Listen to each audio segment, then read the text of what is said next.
आज आहे बघा 26 जानेवारी आणि भारतीय प्रजासत्ताक दिनानिमित्त तुम्हाला व तुमच्या परिवाराला हार्दिक हार्दिक शुभेच्छा. आणि चाललोय बघा आमच्या शाळेत, जिथं आम्ही घडलो शिकलो आणि आलोय बघा शाळेत आमच्या राजेंद्र विद्यालय खंडाळा बागशाळा बावडा.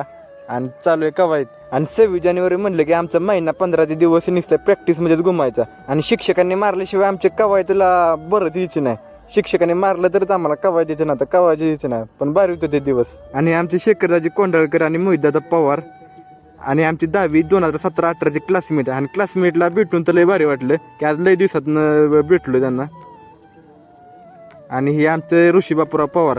आणि नामना दादा म्हणला मला घेतलं तर सगळ्यांना घ्यायचं नाही, कोणाला घ्यायचं नाही म्हणून मी सगळ्यांना घेतलं. मित्र पवार एवढे आहेत आपले. आणि ते पहिलं दिवस आठवलं, आपण पण असंच आपल्या जीवाभावाच्या मित्राबरोबर असंच चालायचं. आणि आपल्या गावचे सुपुत्र शहीद वीर जवान अमर पवार यांच्या पत्नी वीर कोमलताई पवार यांच्या हस्ते ध्वजारोहण संपन्न झाला. आणि ध्वजारोहणाला सर्व ग्रामस्थ उपस्थित पण राहिलं. 26 जानेवारी हा फक्त आपला दिवस नाही तर अख्खं आयुष्य पणाला लावले काय थोर व्यक्तींना आपल्या जवानांनी. आणि आपल्या राजेंद्र विद्यालय खंडाळा बागशाळा बावडा या मुलामुलींनी चांगली परेड सुद्धा केली. आणि आपल्या जिल्हा परिषद प्राथमिकच्या मुलामुलांनी चांगल्या प्रकारे देशभक्तीपर गीतवर डान्स असला भारी केला ना, एकदम अप्रतिम असा डान्स केला बारक्या मुलांनी. आणि आपला व्हिडिओ आवडला असेल तर व्हिडिओला लाईक शेअर आणि कमेंट करून नक्की सांगा.